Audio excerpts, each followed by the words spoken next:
Berkurban dengan seekor kambing atau domba diperuntukkan untuk satu orang, sedangkan unta, sapi, dan kerbau diperuntukkan untuk berkurban 7 orang. Pengertian kurban. Kata kurban menurut etimologi berasal dari bahasa Arab yaitu qariba yaqrabu kurban wa kurbanan wa qirbanan yang artinya dekat. Maksudnya yaitu mendekatkan diri kepada Allah dengan mengerjakan sebagian perintahnya. Yang dimaksud dari kata kurban yang digunakan bahasa sehari-hari dalam istilah agama disebut udhiyah, bentuk jamak dari kata dohiyah yang berasal dari kata doha yaitu waktu duha, yaitu sembelihan di waktu duha pada tanggal 10 sampai dengan tanggal 13 bulan Dzulhijjah. Dari sini muncul istilah Idul Adha. Dari urian tersebut dapat dipahami yang dimaksud dari kata kurban atau udhiyah dalam pengertian syarah ialah menyembelih hewan dengan tujuan beribadah kepada Allah pada hari raya haji atau Idul Adha dan 3 hari tasyrik yaitu tanggal 11, 12, dan 13 bulan Dzulhijjah. Hukum kurban. Ibadah kurban hukumnya adalah sunnah muakkadah atau sunnah yang dikuatkan. Nabi Muhammad SAW tidak pernah meninggalkan ibadah kurban sejak disyariatkannya sampai beliau wafat. Ketentuan kurban sebagai sunnah muakkad dikukuhkan oleh Imam Malik dan Imam Asy-Syafi'i. Sedangkan Imam Abu Hanifah berpendapat bahwa ibadah kurban bagi penduduk yang mampu dan tidak dalam keadaan safar hukumnya adalah wajib. Keutamaan kurban. Menyembelih kurban adalah suatu sunnah Rasul yang syarat dengan hikmah dan keutamaan. Hal ini didasarkan atas informasi dari beberapa hadis Nabi sallallahu alaihi wasallam yaitu an Aisyah anna Rasulullah sallallahu alaihi wasallam qala ma amila adamiyyun min amalin yawman nahri ahabba ila Allah min ihraqid dami innaha la ta'ti yawmal qiyamati biquruniha wa asy'ariha wa adlafiha wa anna ad-dama la yaqa'u min Allah bimakanin qabla ay yaqa'a min al-ardi fatibu biha nafsan. Aisyah menuturkan dari Rasulullah sallallahu alaihi wasallam beliau bersabda, tidak ada suatu amalan yang dikerjakan anak Adam pada hari raya Idul Adha yang lebih dicintai oleh Allah daripada menyembelih hewan. Karena hewan itu akan datang pada hari kiamat dengan tanduk-tanduknya, bulu-bulunya, dan kuku-kuku kakinya. Darah hewan itu akan sampai di sisi Allah sebelum menetes ke tanah. Karenanya, lapangkanlah jiwamu untuk melakukannya. Hadis Hasan, riwayat Imam At-Tirmidzi dan Ibnu Majah. Menurut Zainul Arab, ibadah yang paling utama pada hari raya Idul Adha adalah menyembelih hewan untuk kurban karena Allah. Sebab pada hari kiamat nanti, hewan itu akan mendatangi orang yang menyembelihnya dalam keadaan utuh seperti di dunia. Setiap anggotanya tidak ada yang kurang sedikit pun dan semuanya akan menjadi nilai pahala baginya. Kemudian hewan itu digambarkan secara metaforis akan menjadi kendaraannya untuk berjalan melewati sirat. Demikian ini merupakan balasan dan bukti keridhaan Allah kepada orang yang melakukan ibadah kurban tersebut. Diriwayatkan dari Abu Hurairah, Rasulullah SAW bersabda, siapa yang memiliki kemampuan untuk berkurban tetapi ia tidak mau berkurban, maka sesekali janganlah ia mendekati tempat salat kami. Hadis riwayat Imam Ahmad dan Ibnu Majah. Masih banyak lagi sabda Nabi yang lain menjelaskan tentang keutamaan kurban. Bahkan pada hadis terakhir disebutkan bahwa orang yang sudah mampu berkurban tetapi tidak mau melaksanakannya, maka dilarang mendekati tempat salat Rasulullah atau tempat majlis kebaikan lainnya. Ibadah kurban yang dilaksanakan pada hari raya Idul Adha sampai hari tasyrik tiada lain bertujuan untuk mendekatkan diri kepada Allah. Di samping itu, kurban juga berarti menghilangkan sikap egoisme, nafsu serakah, dan sifat individual dalam diri seorang muslim. Dengan berkurban, diharapkan seseorang akan memaknai hidupnya untuk mencapai ridha Allah semata. Ia berkorban segalanya, jiwa, harta, dan keluarga hanya untuk Allah subhanahu wa ta'ala. Oleh karena itu, pada hakikatnya, yang diterima Allah dari ibadah kurban itu bukanlah daging atau darah hewan yang dikurbankan, melainkan ketakwaan dan ketulusan dari orang yang berkurban. Itulah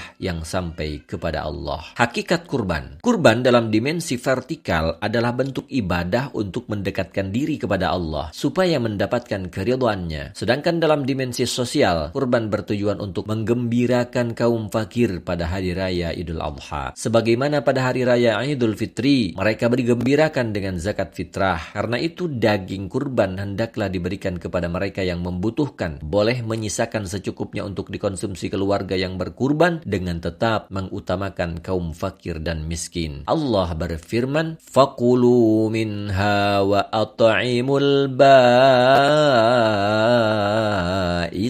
faqir."